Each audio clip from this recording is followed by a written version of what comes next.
Ala Sayyidina Muhammad wa ala alihi Sayyidina Muhammad.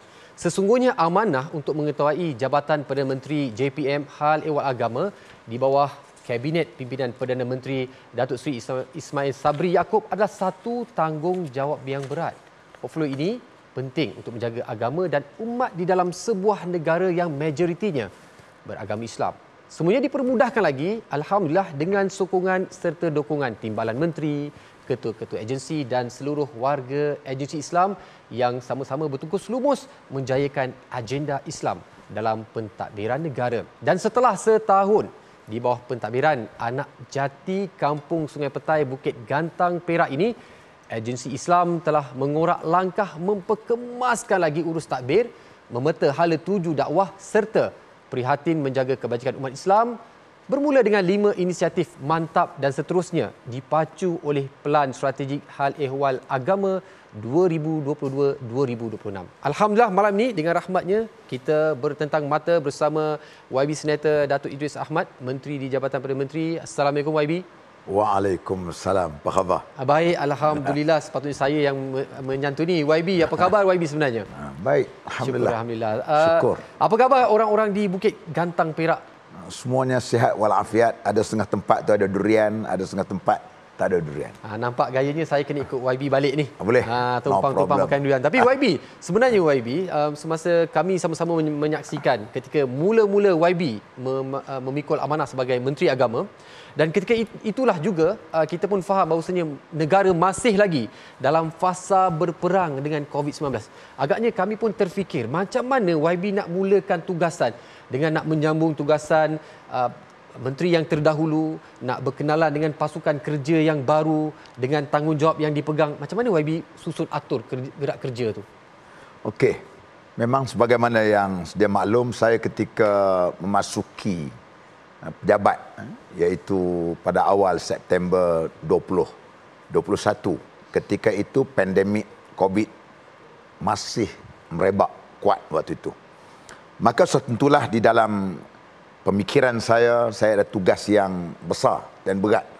Walaupun core business saya ialah sebagai satu untuk menjaga hal ehwal agama di peringkat persekutuan dan juga sebagai penghubung dengan stakeholder, iaitu pihak berkuasa agama negeri.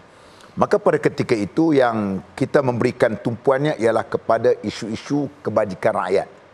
Kerana rakyat yang sedang diserang dengan masalah COVID pada ketika itu, yang kita dapat tengok daripada M40 pun ada jadi B40, dan begitu melarat sekali keadaan rakyat pada ketika itu yang memerlukan kepada keprihatinan, terutama isu-isu kebajikan.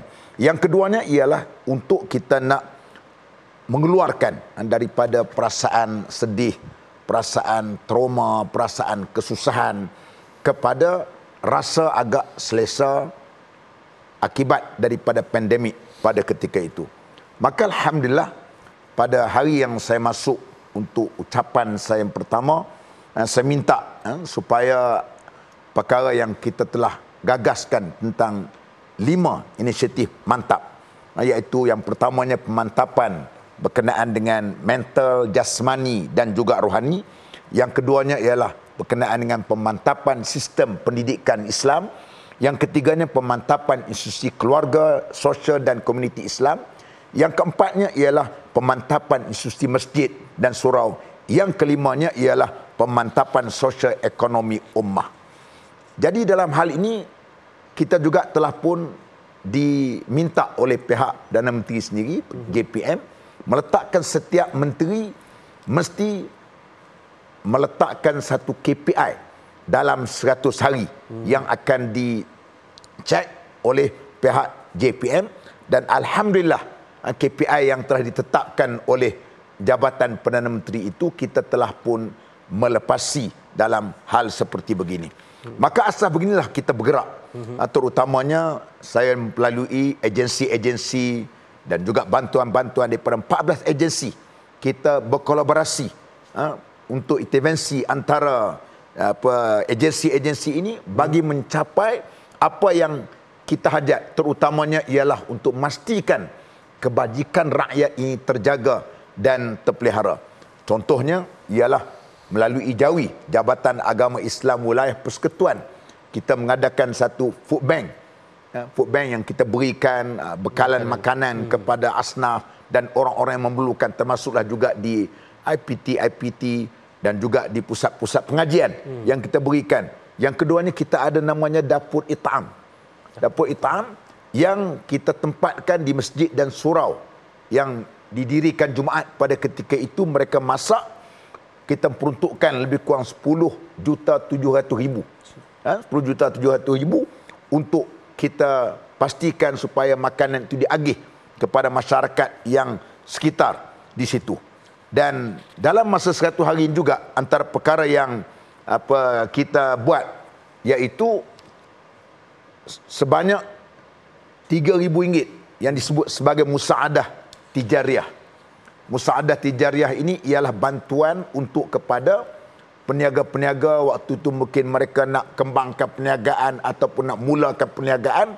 Mula-mula kita buka 1,000 orang saja. 1,000 orang saja. Tapi oleh kerana permohonan banyak, sehingga akan menjangkau sebanyak 1,317 orang usahawan di kalangan asnaf telah pun kita dapat laksanakan dalam projek ketika berlakunya awal-awal pandemik ini. Dan saya minta kepada agensi, kita mestilah menjadi orang yang turun bagi memastikan kebajikan rakyat ini dapat, kerana kita ada gaji. Sedangkan kita tengok di kalangan orang-orang yang di luar sana, mereka terpaksa memikirkan macam mana untuk mendapatkan bread and butter dalam kehidupan harian mereka. Subhanallah. Saya dengar pun saya sempat catat 5 inisiatif yang digerakkan bersama dengan 14 agensi. Subhanallah, dengan peruntukan yang diberikan, disalurkan sebaik mungkin kepada masyarakat, baik yang peniaga, baik yang asnaf, keluarga dan sebagainya, semuanya diintai Datuk Seri, tak ada siapa yang terlepas. Dan pada siapa yang selalu follow, selalu tengok di Facebook YB, dia kalau di Facebook namanya Idris Ahmad. Dan baru-baru ni saya sempat meninjau di IG Ustaz.Idris Ahmad. Dan siapa yang ada akaun TikTok boleh sama-sama jenguk. YB pun ada akaun TikTok kan? Ada. Ustaz Idris Ahmad, Masya Allah, macam-macam dikongsikan. Dan bercakap tentang perkongsian yang YB nyatakan tadi, dalam apa yang YB kongsikan juga di social media, kita dapat menyaksikan bahawasanya pelaksanaan untuk membantu agenda kesejahteraan insan, khususnya pada mereka yang golongan asnaf ni, menjadi antara tumpuan utama pasukan YB. Mungkin YB boleh kongsikan apakah antara ruang lingkup tugasan agensi Islam dan sejauh mana sebenarnya agensi Islam dapat membantu untuk mencapai 5 inisiatif ni bersama? Saya daripada tak tahulah, daripada kecil ni sifat saya ni memang saya suka kepada membantu orang susah. Kebetulan saya tidaklah kaya tapi agak senang sikit keluarga ayah saya. Dulu kalau saya tengok sekolah dulu, ada pelajar-pelajar kawan-kawan sekelas saya yang tak bawa duit ke sekolah. Masya Allah. Saya bagilah waktu 5 sen ke 10 sen. Tahun bila tu YB? Tahun 70. 70 hingga 75 sekolah Darjah 1 lah. Anak-anak kadang-kadang itu mungkin ayah saya didikkan, mak saya begitu, agak selalu memang kita selalu bantu orang susah. Dan mungkin benda itu saya bawa ketika kita boleh jadi pemimpin seperti begini. Maka antara perkara yang saya berikan tumpuan sangat-sangat ialah untuk memastikan supaya golongan dari kalangan asnaf, iaitu di kalangan orang-orang miskin ataupun di kalangan orang-orang fakir itu mungkin agak kurang, kita berikan tumpuan. Maka sebab itu antara agensi-agensi yang ada di bawah saya ini iaitu MAWIP, Majlis Agama Islam Wilayah Persekutuan. Untuk zakat saja pada tahun 2021 kita telah mengeluarkan zakat sebanyak 725.14 juta. Yang melibatkan penerimanya seramai 216,525 asnaf. Itu satu. Untuk tahun ini saja, zakat yang kita telah keluarkan sebanyak 511.07 juta daripada 1 Januari hingga 31 Ogos. Dan yang ketiganya, MAWIP juga telah membantu secara bulanan kepada 30,200 ketua keluarga setiap bulan. Antara yang kita bantu antara RM500 hingga RM1,000.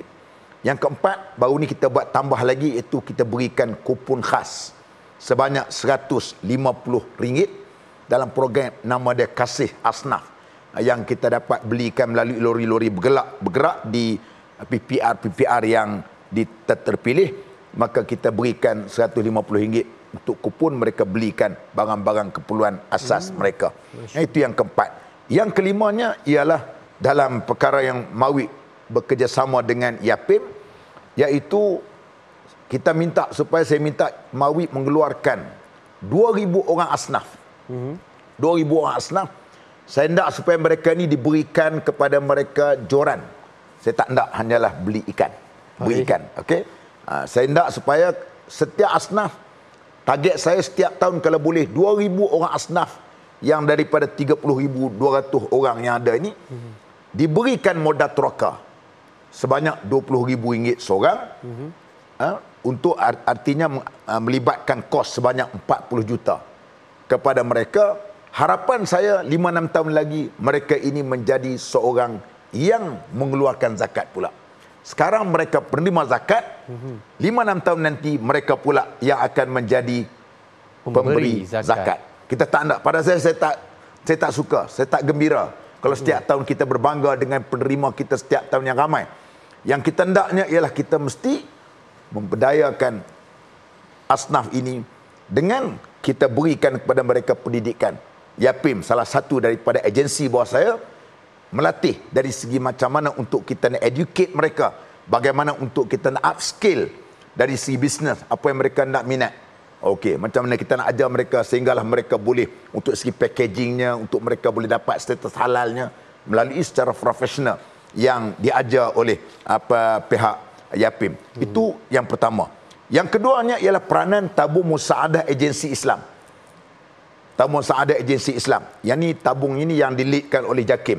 Saya baru ni saya pun cadangkan supaya tabung musaadah ni supaya dapat menubuhkan nama Yayasan Musaadah.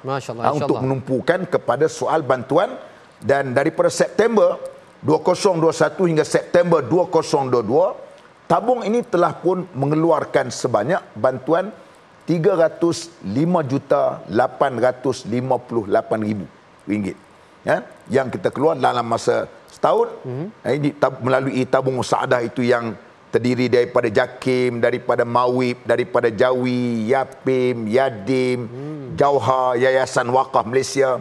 Ini ialah tabung yang kita combine sekali untuk kita ini, kita tumpukan seluruh Malaysia. Yang kita bantukan untuk seluruh mereka yang memerlukan kepada seluruh Malaysia. Kalau tadi Mawib tadi kita lebih penumpuan kepada masyarakat yang berada di KL, di Labuan dan juga di Putrajaya saja. Yang ketiganya ialah peranan Yayasan Wakaf Malaysia. Ini juga merupakan salah satu di bawah agensi saya. Di sana kita juga telah membangunkan satu nama projek dia ialah Wakaf Pertanian Bersepadu. Nama dia Watani. Di atas tanah wakaf yang terletak di Prison 20. Tanah seluas 10 ekar yang kita telah memperuntukkan sebanyak 3 juta. Di situ juga kita telah pun menanam tanaman-tanaman dengan kita memberikan peluang pekerjaan beberapa asnaf di situ.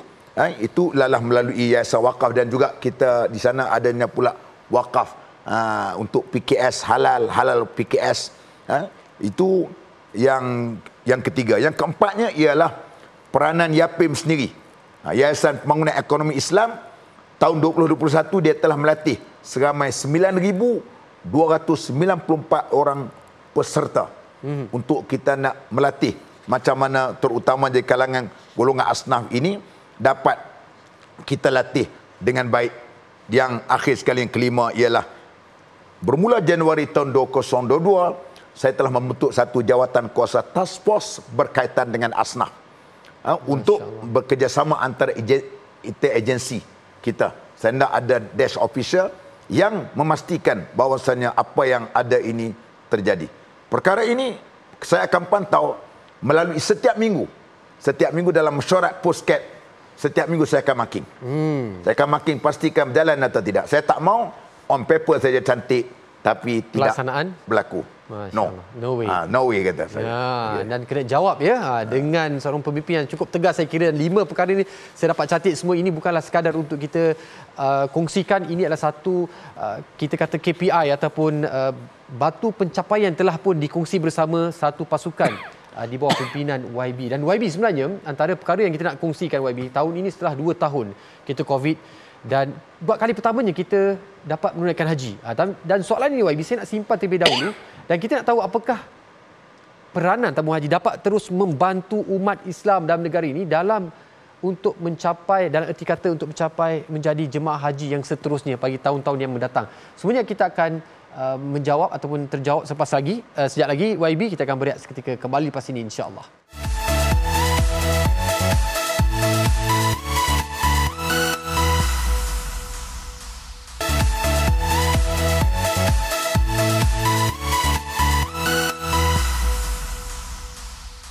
Alhamdulillah bertemu kembali dan YB. Dan kita hari ini kita nak menjawab ataupun nak mengintai isu ataupun keluhan bagi tahun ini, bagaimana lonjakan kos untuk menunaikan ibadah haji. Bagaimana kisah pengurusan tabung haji dapat membantu umat Islam di negara kita untuk di tahun-tahun yang mendatang ni YB. Okey. Cik Talib kan? Ya. Nama pun satu, nama tabung dan haji. Okey, nama pun kita tengok dah kan. Baik. Tabung tu artinya ialah kita menyimpan, ada setengah orang tu yang dah pergi haji. Tapi kita masih lagi letak duit di situ kerana kita tahu untuk nak dapatkan keuntungan, dan kebetulan tabung haji dia mengeluarkan zakat terus, satu. Yang keduanya ialah haji. Haji ni ialah dia juga untuk menguruskan berkenaan dengan urusan-urusan haji, bermula daripada tanah air kita sampailah kita pergi ke Makkah dan juga ke Madinah Munawarah. Inilah peranan tabung haji yang kita dapat lihat. Dan tabung haji telah menunaikan satu tanggungjawab sosial yang cukup hebatlah. Terutamanya di dalam kita memberikan bantuan haji. Bukan nama subsidi kerajaan. Nama bantuan haji yang diberikan oleh pihak tabung haji.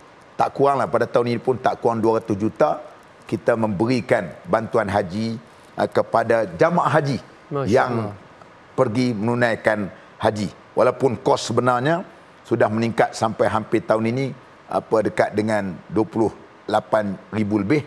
Walaupun tahun 2019 dahulu hanyalah RM22,900 saja. Namun begitu tabung haji tetap juga untuk memberikan, kita katakan bantuan haji kepada mereka, terutama dari kalangan orang-orang yang terdiri dari kalangan B40. Cuma tahun ni kita berikan dalam bentuk orang kata bantuan bersasar.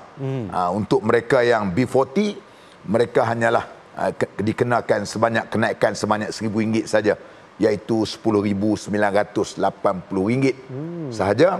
Manakala bukan B40, mereka dikenakan sebanyak RM9,000 tambahan lagi, RM3,000 tambahan lagi. Baik. Artinya RM12,980 yang dikenakan. Selebihnya ialah ditanggung melalui bantuan yang dikatakan bantuan haji itu sendiri. Dan alhamdulillah, walaupun kita dapat lihat kadang-kadang kos yang kena ini ialah kos yang di luar jangkaan kita. Kos yang kita tak dapat untuk nak negotiate sebenarnya. Kerana itu peraturan-peraturan ditentukan. Macam di Masyair. Utamanya tempat waktu kita nak di Mina, di Arafah. Itu kebetulan kenaikan harga kos yang mendadak. Beberapa cukai-cukai baru yang dikenakan oleh pihak sana. Maka kita terpaksa akur. Namun begitu, tabung haji tetap melaksanakan juga yang kita katakan kebajikan kepada semua urusan jamaah haji hendak ke sana. Dan alhamdulillah, saya kebetulan menghadiri 2 persidangan antarabangsa haji. Satu di Jeddah, yang keduanya ialah di Makkah. Dan kita telah membentangkan pengalaman kita. Memang di situ dipuji oleh pihak Kementerian Haji di sana tentang kehebatan tersusunnya pengurusan haji yang dikenalikan oleh pihak tabung haji itu sendiri.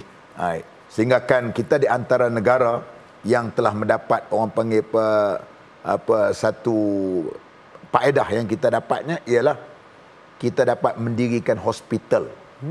Hospital kita sendiri.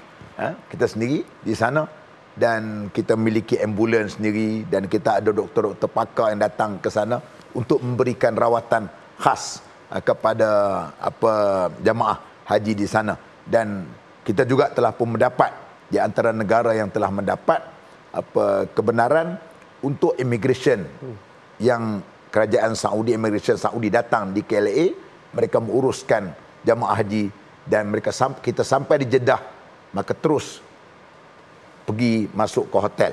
Tidak seperti macam mana yang saya pergi pengalaman tahun 2000 saya pergi dulu. Kita tunggu kadang-kadang 2-3-4 jam. Sekali ini agak mudah. Ini keistimewaan yang diberikan oleh pihak tabung haji kepada kita semua. Dan alhamdulillah ini satu kepercayaan juga kita dapat tengok daripada separuh tahun pendapatan, separuh tahun pertama tahun 2022 baru ni, bagaimana pendapatan yang kita telah perolehi sebanyak 1.47 bilion dengan pendepositnya telah meningkat sebanyak 88.09 bilion, iaitu satu paras tertinggi sejak daripada 59 tahun tabung haji ditubuhkan. Ini satu yang kita rasa bangga, yang kita harapkan supaya pihak tabung haji dapat menguruskan dengan baik apabila kepercayaan diberikan oleh umat Islam. Mereka nak lihat inilah institusi keuangan yang pertama yang ada di negara kita, dan kelestarian itu perlu dijaga dengan baik, dengan amanah, dengan penuh integriti. Subhanallah. Rasa lega, lapang dada bila kita dapat tahu ini pengurusan haji diurus takbir sebegitu baik. Subhanallah, syukur, dan kita doalah sama-sama moga semua para penonton yang menonton pada hari ini juga dijemput menjadi tetamu Allah, insya-Allah. Dan antara doa-doa YB, kalau ibu ayah pergi, dia tak lupa doa untuk anak-anak. Anak-anak ni menjadi satu komponen sangat penting. Dan bila cakap pasal anak-anak ni, pendidikanlah menjadi satu tumpuan, focal point yang sangat mustahak. Dan antara lain tadi YB ada sebut antara inisiatif kedua saya sempat catat di sini adalah pemantapan sistem pendidikan Islam. YB, hari ini kita tak dapat nafikan bahawasanya anak-anak kita, anak remaja kita mungkin duduk dalam rumah, duduk dalam bilik, tapi mereka terdedah dengan aplikasi mencari jodoh, mencari cinta, dark web, menjual gambar-gambar yang tak senonoh dan sebagainya. YB, ini cukup menggerunkan dan menakutkan. Bagaimana peranan agensi-agensi yang bersama dengan YB ini untuk sama-sama bantu ibu bapa yang cukup rungsing dalam keadaan sekarang ini? Baik. Sebab itu saya, walaupun saya ustaz, isteri saya ustazah, saya pun sebenarnya rasa kebimbangan sebenarnya terhadap waktu kita nak membesar anak-anak kita. Mungkin kadang-kadang kita datang duduk ceramah, duduk mengajar orang, anak kita duduk dalam bilik, anak kita duduk di rumah, kita tak tahu siapakah pula yang mengajar dia dan apa yang dia buat. Oleh itulah dalam soal pendidikan ni yang kita memberikan penekanan soal pendidikan Rabbani. Pendidikan supaya dia itu rasa bahawasanya Allah Subhanahu Wa Taala sentiasa observe dia.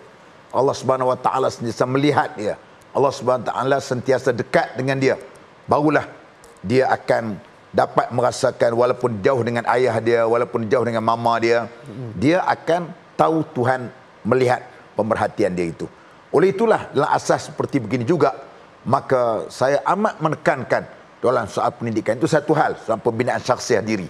Yang keduanya, saya melihat juga soal pendidikan ini saya amat menekankan kerana saya tahu ini adalah merupakan salah satu daripada instrumen untuk kita nak transform kehidupan kita ini daripada orang miskin kepada orang yang agak berada apabila kita ada pendidikan. Kerana pendidikan ini boleh dianggapkan sebagai satu komoditi, dan pendidikan ini kita tahu apabila kita ada pendidikan, kita letaklah di mana-mana tempat kita akan boleh hidup. Ibarat kata, kita tahu letak dekat dengan laut jadi pulau, letak dekat darat dia jadi bukit. Oleh itulah penekanan-penekanan ini, alhamdulillah, sebelum parlimen dibubarkan, bajet yang telah pun dikeluarkan baru ini sebanyak 1.5 bilion yang diperuntukkan untuk keseluruhan kepada pengurusan hal ehwal Islam untuk tahun 2023, dan peningkatan juga berlaku tahun lepas. Tahun ini kita dapat 140 juta untuk peruntukan untuk institusi pendidikan, sekolah tahfiz, sekolah agama rakyat dan pondok berdaftar. 140 juta tahun depan, kalau ikut Nabi mungkin dia akan table lain, 150 juta yang dibentangkan pada baru ini. Itu untuk tahun 2023? Untuk tahun 2000, mana naik 10 juta untuk kita membantu sekolah agama, pondok berdaftar dan sebagainya. Begitu juga tentang teks kafar. Kita tahu buku bantuan untuk pelajar-pelajar kafar sana, maka di wilayah persekutuan alhamdulillah kebetulan kita mempunyai sedikit kewangan melalui Majlis Agama Islam wilayah persekutuan, sebanyak 1.8 juta kita berikan buku teks, bantuan buku teks kepada anak-anak B40. Dan yang kedua, yang ketiganya ialah di Sarawak sebanyak 2.409.000 yang kita peruntukkan untuk bantuan juga kepada buku-buku kafar kepada anak-anak di Sarawak.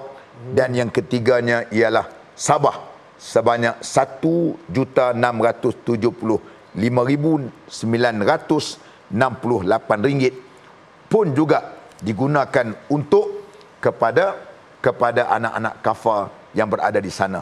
Yang seterusnya keempat, soal pendidikan juga. Saya minta supaya wifi percuma diletakkan di rumah PPR. Baik. Orang miskin susah. Kita tahu dia nak beli orang kata internet apa itu payah, mungkin susah kan. Kita tahu. Maka saya minta supaya kita letakkan di rumah PPR, terutama letak di surau. Hasrat saya 2 in 1. Satu ialah dia datang untuk matlaah, buat kerja rumah dia. Masa yang sama dia datang untuk dia nak solat. RM600,000 kita peruntukkan untuk meletakkan wifi percuma yang 10 PPR terpilih yang kita letakkan di situ. Ya. Yang seterusnya ialah soal pendidikan juga. Kita telah pun memberikan, JAKIM telah memperuntukkan 1 juta pembiayaan hafiz. Pembiayaan kepada mereka yang hafal Quran. Mereka nak melanjutkan di peringkat sarjana muda. Kita berikan beasiswa sama ada dalam negeri atau luar negara sebanyak 75 orang yang kita telah berikan untuk tahun ini. Beasiswa, berbentuk beasiswa. Beasiswa kita berikan untuk mereka. Ini untuk kepada mereka yang hafiz. Dan mereka tu akan datang interview kita. Dan lulusan itu kita berikan kepada mereka tadi. Dan yang akhir sekali ialah kita ada satu program pendidikan mawid juga yang melalui wakaf Allahyarham Ahmad Dauji sebanyak RM51,000 yang kita berikan kepada 100 orang asnaf di kalangan pelajar-pelajar sekolah di Institusi Pengajian Tinggi di wilayah persekutuan. Subhanallah. Ini antara perkara-perkara yang menjadi tumpuan utama dan menjadi kerisauan kita sebagai ibu ayah umat Islam, bahawasanya peruntukan untuk pendidikan agama ni sangat penting ya YB. Kita tidak mahu dianaktirikan oleh kerana ini bukanlah menjadi platform ataupun pendidikan teras. Pendidikan agama juga adalah satu perkara yang sangat-sangat penting di era mendidik anak di zaman moden ni YB. Subhanallah. Dan saya suka bila YB cakap bila kerana ada ilmu kita akan dapat mengenal Tuhan, maka di situlah berbentuk ataupun terbentuknya iman. Dan bercakap tentang iman ni YB, saya kira pengamatan kami bila melihat YB dan pasukan menguruskan ataupun memberi tumpuan kepada solat. Dan saya kira satu-satunya menteri yang memberi tumpuan kepada pembangunan roh solat ni. Dan mungkin YB boleh juga bantu kami lah nak fahamkan kenapa YB dan pasukan YB sibuk untuk membangunkan urusan solat. Sebab pada pandangan orang lain, solat ni adalah urusan peribadi, kubur masing-masing YB. Kenapa YB nak kena jaga kubur ramai-ramai? Letih YB. Jadi YB kita berehat dahulu, minum air. Kita akan kembali pasti kita nak jawab kenapa YB lakukan perkara ini untuk semua rakyat Malaysia. Berehat seketika.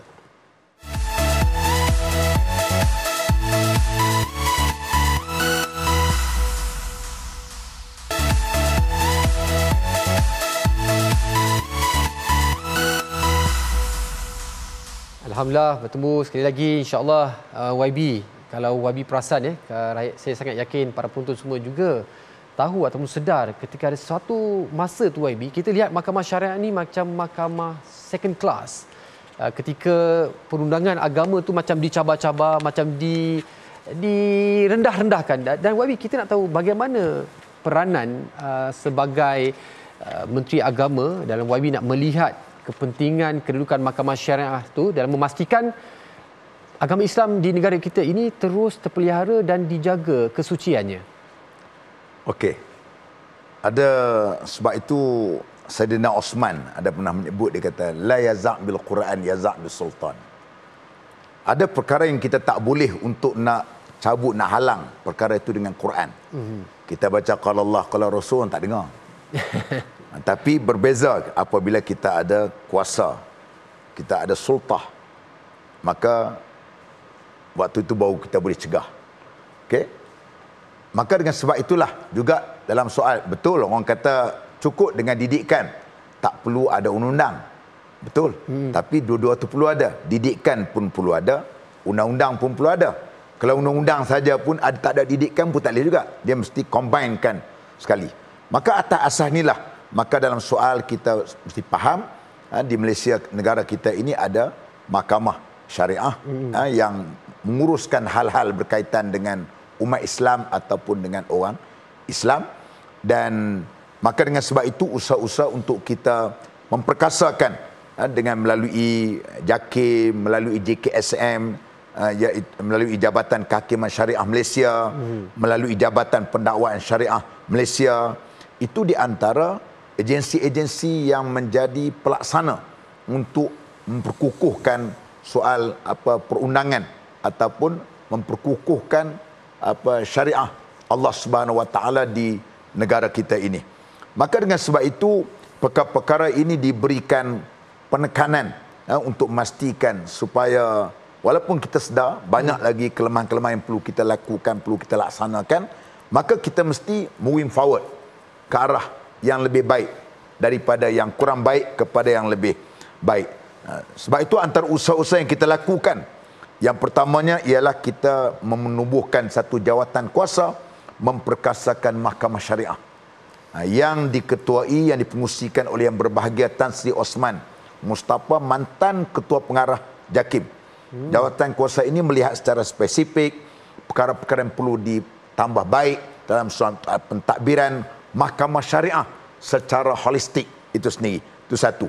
Yang keduanya ialah kita penguatkuasaan Akta Profession Guaman Syar'i 2019 wilayah persekutuan.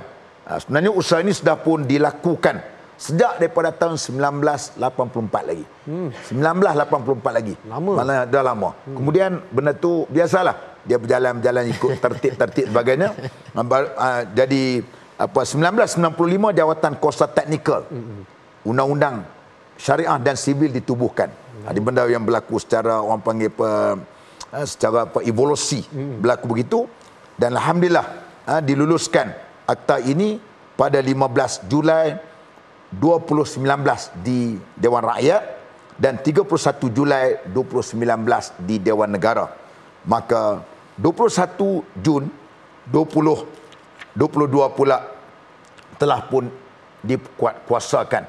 Kuatkuasakan. Perkara itu berlaku lama dan kita penerusan daripada orang-orang yang sebelum daripada kita, maka kita meneruskan. Saya tidak maulah klaim ni kita punya buat, tak perlu. Tak perlu. Kerja baik ni tak perlu. Allah Ta'ala tahu kan. Masya Allah. Tak perlu kita. Yang baik, hak baik kita carry. Kita bawa. Tak perlu kita nak klaim ataupun kita nak buat benda lain. Saya pun tak suka sangatlah.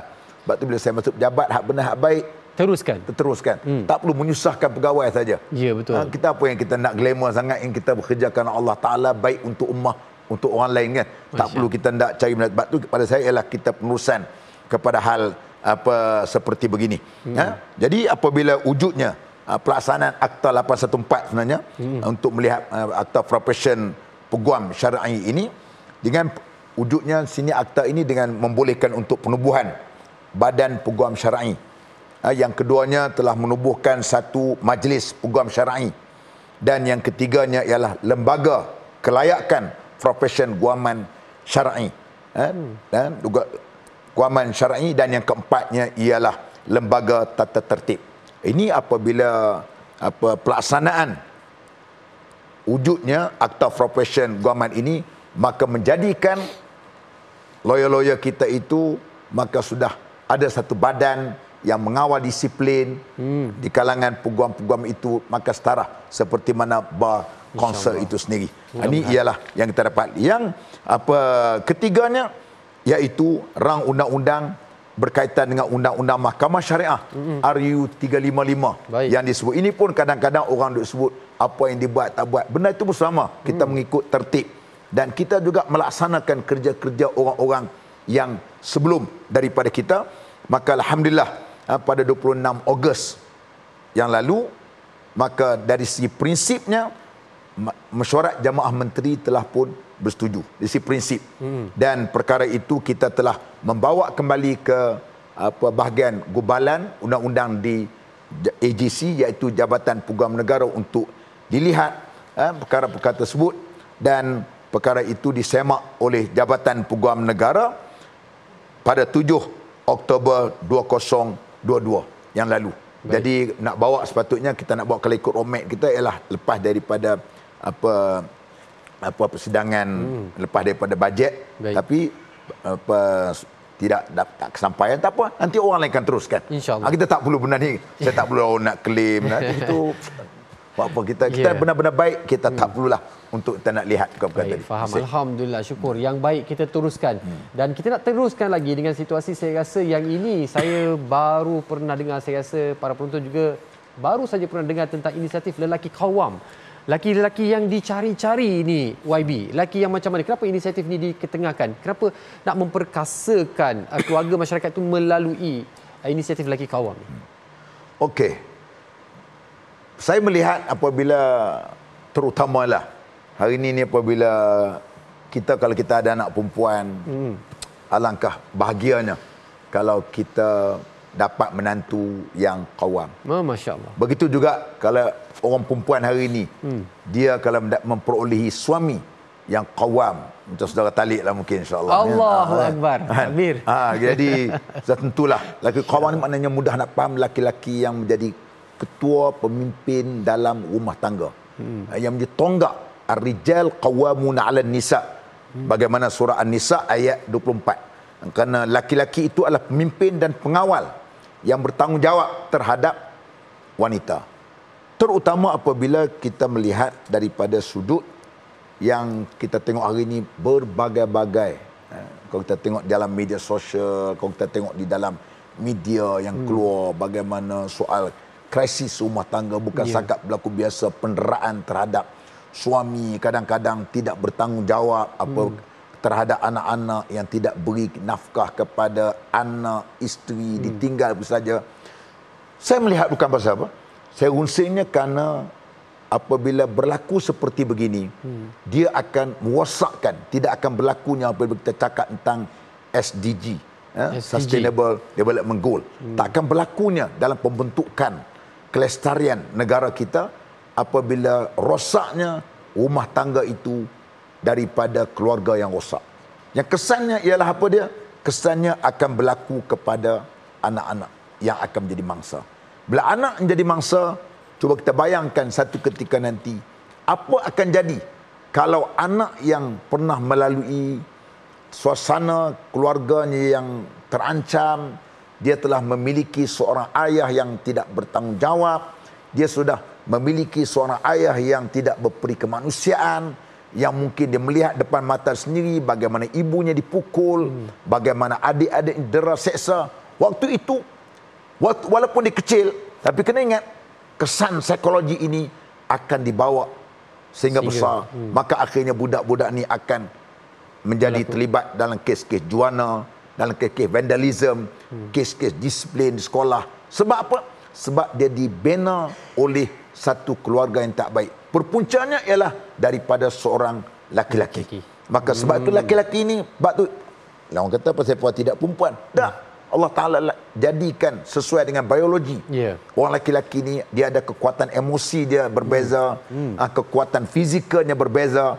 Maka satu dia layak untuk mengetuai dalam rumah tangga sendiri. Kalau dia sendiri rosak, macam mana mungkin dia nak mendirikan satu keluarga yang baik. Kalau kita bercakap tentang keluarga Malaysia hari ini, nak membentuk satu keluarga Malaysia yang baik, maka tentulah bermula daripada keluarga yang kecil.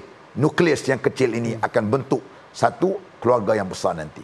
Subhanallah. Dan bukan sekadar nak laungkan beras kita beli je, YB. Bukan sekadar nak jadi konten di sosial media, itu adalah datang dengan tanggungjawab. Dan tanggungjawab untuk mendirikan solat juga ada satu tanggungjawab utamalah dalam menjadi penentu kepada kejayaan kepada satu keluarga tu. YB, secara ringkas ni YB. Tadi kita pernah sentuh sebelum kita berehat seketika, kenapa YB bersungguh-sungguhlah nak uruskan ataupun nak menggalakkan program solat dan kita pun tahu YB dan pasukan telah mengadakan program solat peringkat kebangsaan, termasuklah Qiyamul Lail, bangun pukul 3-4 pagi. Ramai, saya pun pergi, penuh satu masjid. YB, kenapa ini dilaksanakan? Saya buat perkara ini ialah bersandarkan kepada ayat Quran yang Allah Taala sebut, allazina immakkannahum fil ardi aqamus salah wa atawuz zakah wa amaru bil ma'ruf wa nahaw 'anil munkar walillahi 'aqibatul umur. Orang-orang yang telah diberikan tamkin, diberikan kekuasaan, mereka apa dia? Aqamus salah, mendirikan semayang, menunaikan zakat, mengajak kepada benda baik, mencegah benda yang mungkar. Pertama, Allah Taala kata apa? Aqamus salah, mendirikan semayang. Kamu sebagai pemimpin, kamu kena ajak orang untuk, rakyat kamu, orang di bawah kamu untuk menunaikan salat.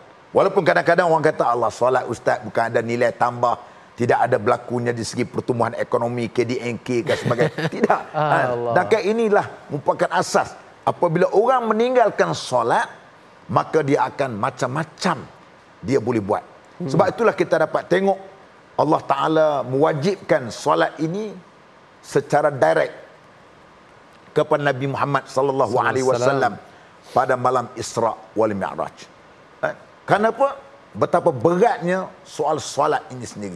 Kita hendak supaya orang boleh berjumpa dengan kita, kalau kita sebagai pemimpin, kita boleh berjumpa dengan orang ialah di masjid, di tempat semayang, di surau.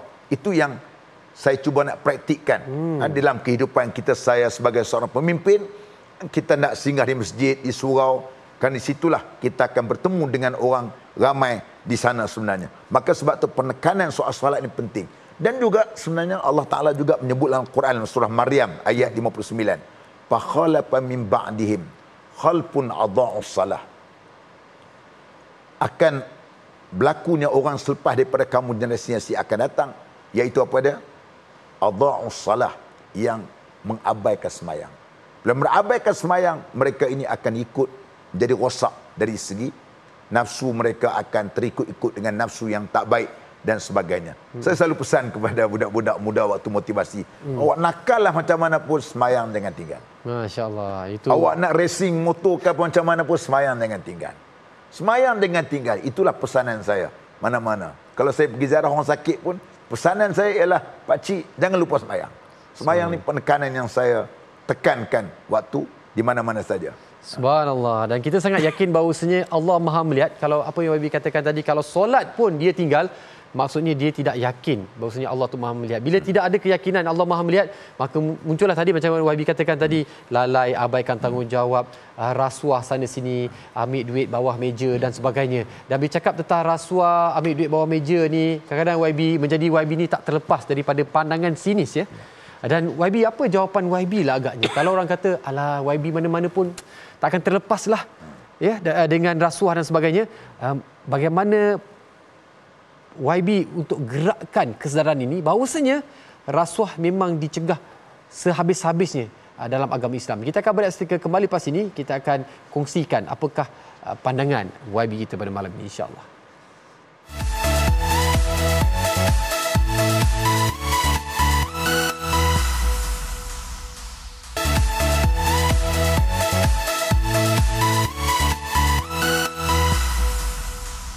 Ya, kalau bercakap tentang rasuah ni, sebenarnya rakyat dah tepu, dah muak, dah boleh menilai sendiri. Dan kalau kita tengok di sosial media, rata-rata boleh berkongsi tentang pandangan mereka tentang rasuah dan salah guna kuasa. YB, macam mana YB nak gerakkan kesedaran kepada masyarakat umat Islam ni, YB? Okey. Dia ada 3 perkara yang menjadi ancaman kepada orang. Orang kata ada 3 ta. 3 ta? 1, harta. Baik. Yang kedua, wanita. Yang ketiga, takhta. Takhta ni kedudukan lah. Memang ini ujian terutamanya bagi orang-orang yang menjadi pemimpin macam saya. Terdedah kerana kita ada kuasa, kita boleh buat macam-macam untuk kita buat. Tetapi kita harapkan kita dipandukan dengan apa yang dikatakan sebagai ihsan yang disebut apabila Nabi ditanya mahwal ihsan, ihsan itu ialah an ta'budallaha ka'annaka tarah fa in lam takun tarah fa innahu yarak. Ihsan tu kamu seolah-olah kamu sembah, kamu nampak Allah, walaupun kamu tak nampak, Allah Subhanahu Wa Taala akan nampak kamu. Maka yang keduanya kita dapat lihat juga bagaimana ancaman-ancaman yang Allah Taala beritahu dalam Quran dalam surah Al-Baqarah ayat 188, la ta'kulu amwalakum bainakum bil batil. Jangan kau makan harta di kalangan kamu dengan secara batil. Secara batil maknanya cara kita makan rasuah, dengan cara kita ambil harta anak yatim, dengan kita makan harta orang. Itu ialah cara-cara yang batil. Yang ketiganya, kita juga dididik bagaimana ar-rashi wal murtashi finnar. Kadang-kadang kita hanyalah dididik, didedahkan berkenaan dengan tak boleh kita makan rasuah. Kita tak nampak di sana juga ada orang yang pemberi rasuah. Sebab itulah juga dalam SPRM, satu kesalahan juga bukan saja orang makan rasuah, orang yang mencuba untuk memberi rasuah itu dianggap juga sebagai kesalahan. Sebab itu Nabi sebut ar-rashi wal murtashi finnar. Orang yang memberi rasuah dan juga orang yang menerima rasuah, tempat dia ialah di dalam neraka. Maka asas seperti begini yang perlu kita lihat. Kita nak bercakap kadang-kadang undang-undang manusia kadang-kadang lebih hebat daripada mereka nak buat. Mereka tak boleh buat cara macam ni, mereka kecoh macam ni, buat macam ni. Macam-macam boleh buat.